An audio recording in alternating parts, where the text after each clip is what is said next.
آج ہم نے سورہ نور کی تلاوت کی ہے۔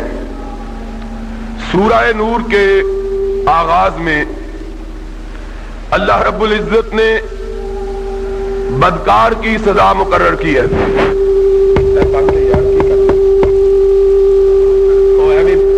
کھولی جانا تھڑلا باندھے اسپیکر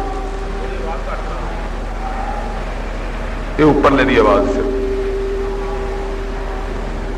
سورہ نور کے آغاز میں رب ذوالجلال نے بدکار مرد اور بدکار عورت کی سزا بیان کی ہے۔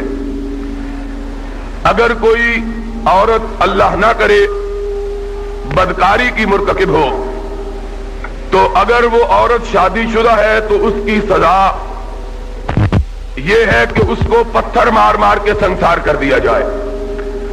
اسی طرح اگر شادی شدہ مرد برائی کا مرتکب ہو تو اس کی بھی سزا یہ ہے کہ اس کو پتھر مار مار کے سنسار کر دیا جائے۔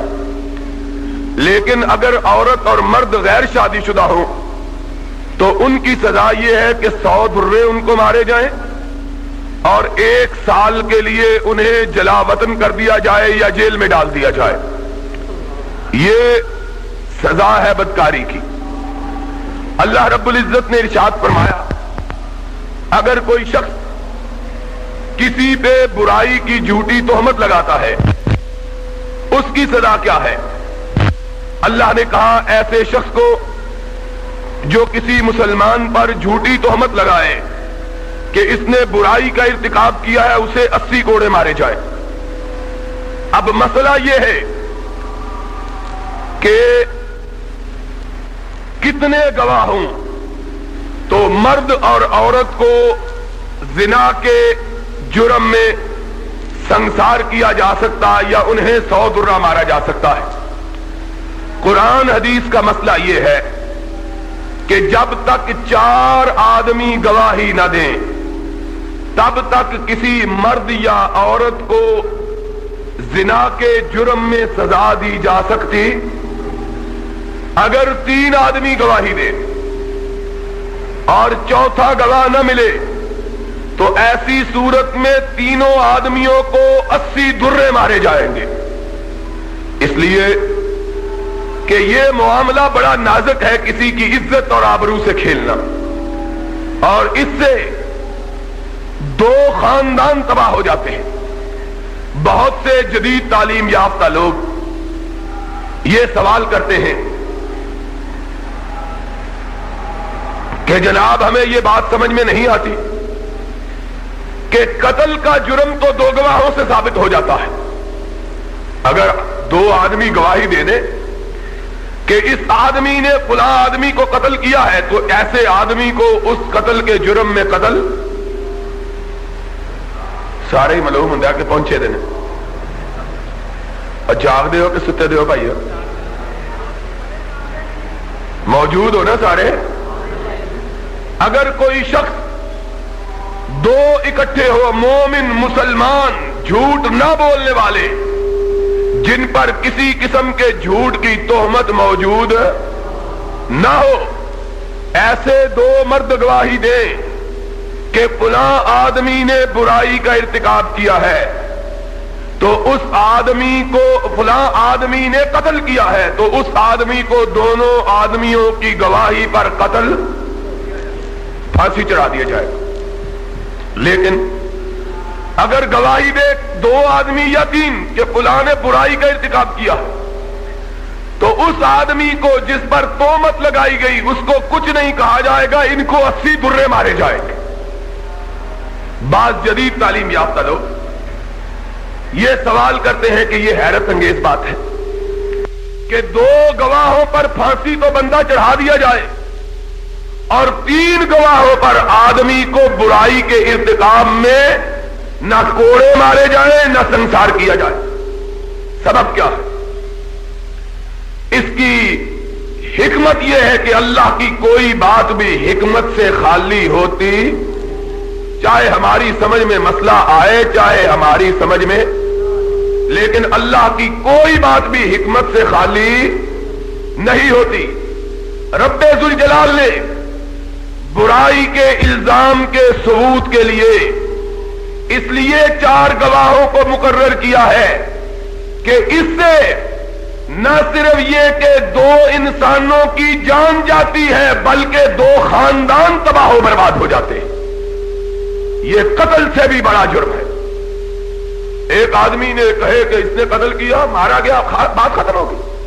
لیکن اگر کسی کے بارے میں یہ کہا جائے کہ اس نے برائی کا ارتکاب کیا، کسی مرد نے یا عورت نے، ساری زندگی کے لیے اس خاندان پہ کالک کا ٹیکا لگ جاتا. اس لیے رب ذوالجلال کے عدل و انصاف کا تقاضا یہ تھا کہ لوگوں کو لوگوں کی عزت اور آبرو سے کھلا کھیلنے کی اجازت نہ دی جائے. اس لیے اللہ نے 4 گواہ مقرر کی. فرمایا اگر 4 گواہ، اور گواہ بھی کیا گواہی دے کہ ہم نے اس کو برائی کرتے ہوئے دیکھا ہے، ہم نے برائی کا ارتکاب کرتے ہوئے، اور اگر کہیں کہ نہیں ہم نے برائی کا ارتکاب کرتے ہوئے نہیں دیکھا، اس سے کچھ کم تر درجہ دیکھا ہے، تو اس سے بھی بدکاری کی سزا اس کو دی جا سکتی. بہت بڑی بات ہے. اللہ رب العزت نے کہا کہ جو اس طرح مومنوں پر برائی کا الزام لگائے یہ آدمی فاسق ہے، اور قیامت تک رب کی بارگاہ میں اس کی گواہی اور دنیا میں اس کی گواہی قابل قبول ہو سکتی اللہ یہ کہ توبہ کرے. اس کے بعد رب ذوالجلال نے اس بات کا تذکرہ کیا کہ اگر خدا نہ خواستہ کوئی مرد اپنی بیوی پہ برائی کی تہمت لگاتا ہے اور کوئی گواہ موجود، ایسی صورت میں بندہ 4 قسمیں اٹھائے گا کہ انہو لمن الصادقین، وہ سچ بول رہا ہے، اور 5ویں قسم کھائے گا کہ اس پر اللہ کی لعنت ہو اگر وہ جھوٹا. اب اگر عورت خاموش رہتی ہے تو عورت کو رجم کر دیا جائے گا، سنسار کر دیا جائے. اور اگر عورت جواب میں قسم کھاتی ہے، یہ صرف اپنی بیوی کے بارے میں، عورت جواب میں کہتی ہے جھوٹ بولتا ہے، یہ کذاب ہے، مفتری ہے، میں نے برائی کا ارتکاب، اللہ نے کہا وَيَدْرَأُ عَنْهَا الْعَذَابُ، اس کی سزا دور ہو جائے گی. کس طرح کہ وہ 4 قسمیں اٹھائے کہ یہ جھوٹا ہے، میرے شوہر نے مجھ پہ جھوٹی تہمت لگائی، اور 5ویں قسم کھائے کہ مجھ پہ اللہ کا غضب نازل ہو اگر یہ سچا اور میں جھوٹی. اگر کوئی مرد اس طرح اپنی بیوی پہ الزام لگائے پھر آپس میں قسمیں کھائے، اس کو کہتے ہیں لعان. ایسی صورت میں مرد اور عورت کے درمیان بغیر طلاق کے جدائی ہو جاتی ہے. اب اس عورت اور مرد کو اکٹھا رکھا جا سکتا، ان کے نکاح اب باقی، نکاح ختم ہو گیا. اس کے بعد رب ذوالجلال نے ایک انتہائی اہم واقعے کو ذکر کیا، اور وہ واقعہ ہے حضرت عائشہ صدیقہ طیبہ طاہرہ مطہرہ رضی اللہ تعالی عنہا پہ منافقوں کی تہمت کا. منافقوں نے تہمت لگائی نبی پاک صلی اللہ علیہ وسلم کو ایذا پہنچانے، دکھ دینے کے لیے. اب ذرا یہ بات سمجھنے کی ہے کہ بڑی بڑی شخصیتیں بھی تہمت اور بہتانوں سے سلامت. اسی لیے رب کائنات کے آخری نبی حضرت محمد الرسول اللہ صلی اللہ علیہ وسلم نے خصوصیت کے ساتھ کہا کہ مومن کبھی تہمت باز، مومن بہتان باندھنے والا، مومن کبھی کسی پر بہتان نہیں باندھتا.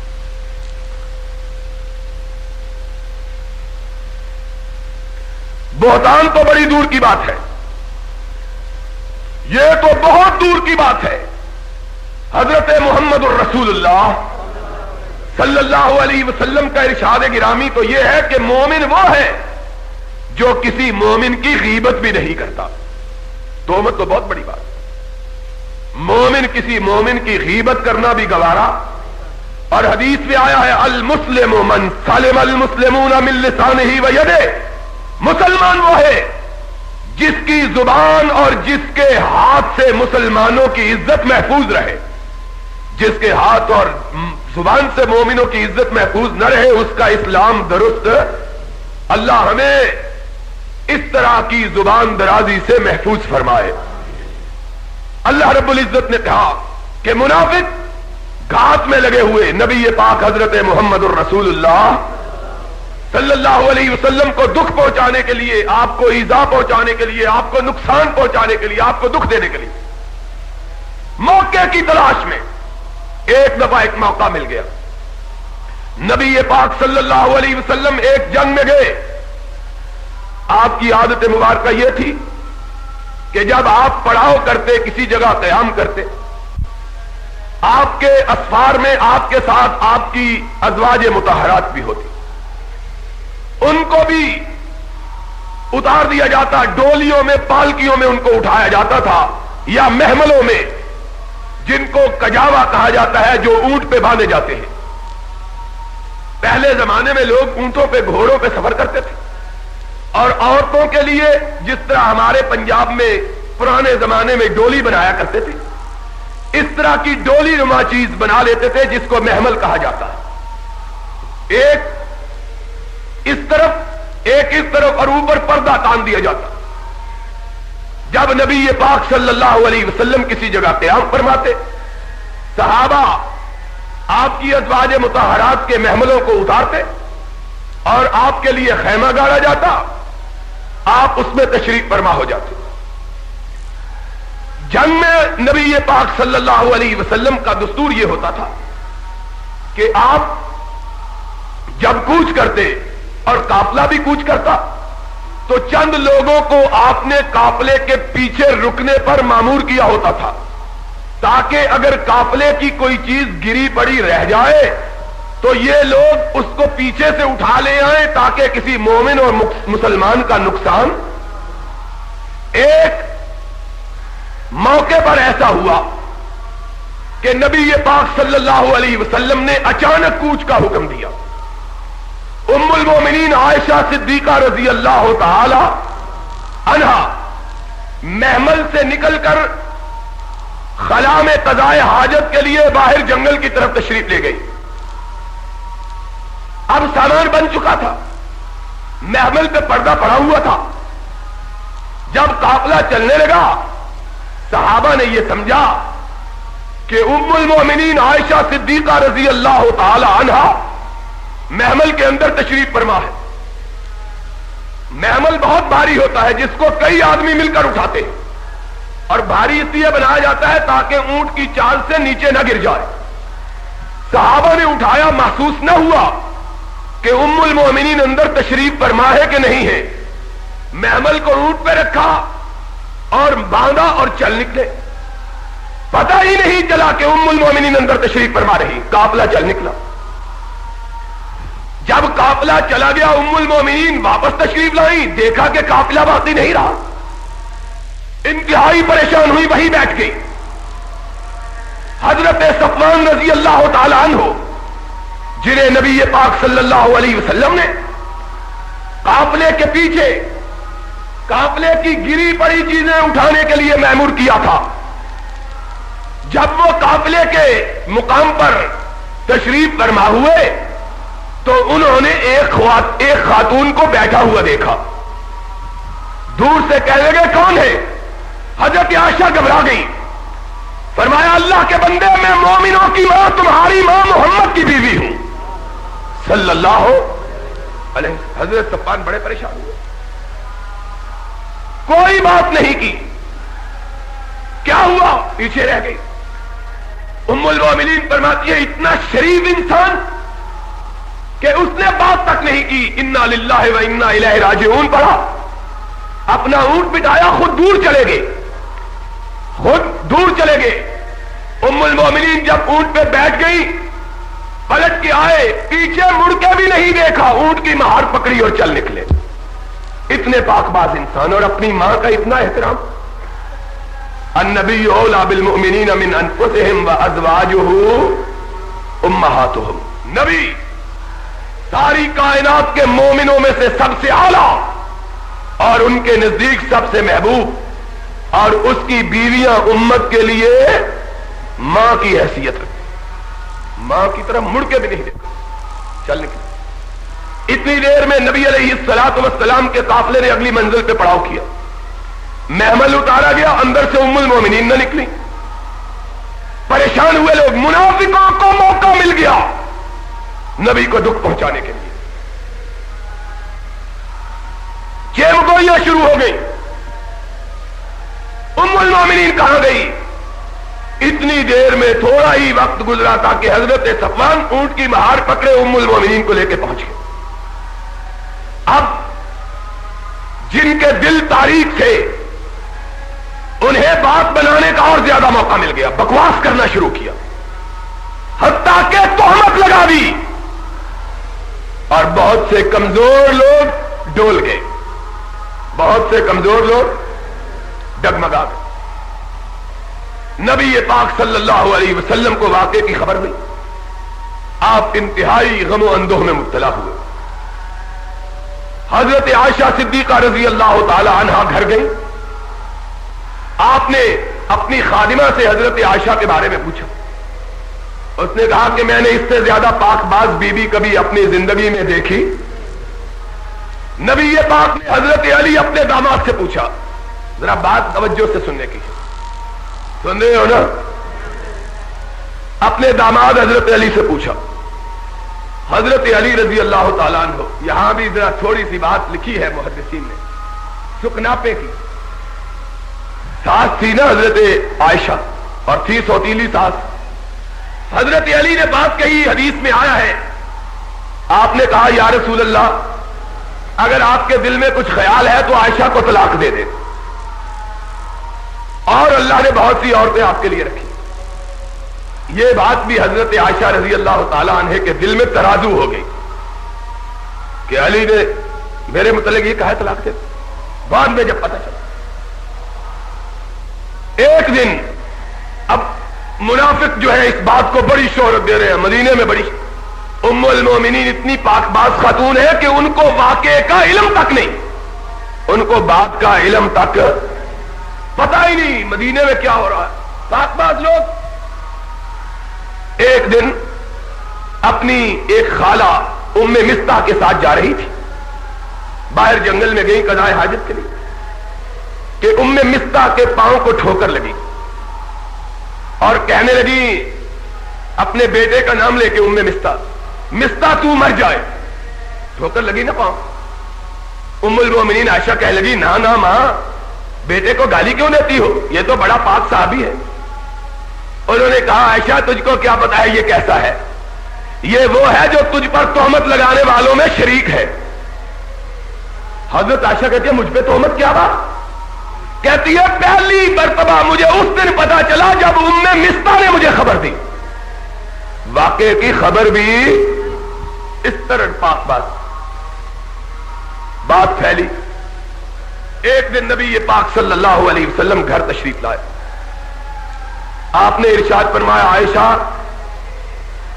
اگر کوئی بھول چوک ہو گئی ہو تو اللہ سے معافی مانگو۔ اللہ اکبر۔ ام المومنین کہتے ہیں میرے ضبط کے سارے بندھن ٹوٹ گئے۔ میں نے کہا آقا مجھے میری ماں کے گھر بھیج دیجئے۔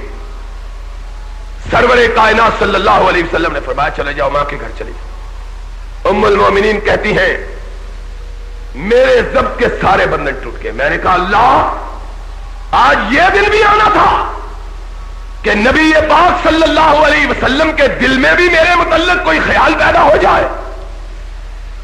کہا گھر آئی، آنسو ٹوٹ کے برسے، میں نے اپنا ماتھا رب کی بارگاہ میں رکھ دیا۔ میں نے کہا اللہ اب سر تبھی اٹھے گا جب تو اٹھائے گا۔ دعا مانگنا شروع، دعا مانگی اللہ اب تو اپنی عائشہ کی برات کو ثابت کر سکتا ہے، تیرے سوا کوئی عائشہ کی پاک دامنی کی گواہی دے سکتا۔ اب مسلمانوں واقعے کے سیاق و سباق کو دیکھو کہ نبیوں کو بھی جب تک رب نہ بتلائے کسی بات کی خبر ہوتی نہیں ہے۔ محمد الرسول اللہ صلی اللہ علیہ وسلم گھر میں بیٹھے ہوئے اور ام المومنین اپنی آہوں سے، اپنی سسکیوں سے، اپنی زاریوں سے، اپنی کراہوں سے، اپنے آنسوؤں سے عرش الہی کے دروازے پہ دستک دے رہی ہے۔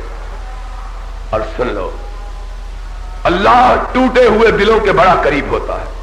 اللہ ٹوٹے ہوئے دلوں کے، جب آدمی ٹوٹ کر رب سے مانگے اور یہ سمجھ کے مانگے کہ اب رب کے سوا کوئی میری فریاد سن سکتا نہیں، تو رب ضرور سنتا ہے۔ رب نے پھر سنی۔ ادھر عائشہ اپنے موتے کو سجدے میں رکھے رب کے دروازے پہ دستک دے رہی، ادھر رب کی غیرت کو جلال آ رہا ہے۔ دو آسمانوں کو چیرتی ہوئی عرش اللہ تک پہنچی۔ اللہ نے ام المومنین صدیقہ کی پاک دامنی کے اظہار کے لیے قرآن میں 18 آیتوں کو نازل فرما دیا۔ ان الذین جاؤوا بالافک عصبۃ منکم۔ سن لو، آج بعض بدبخت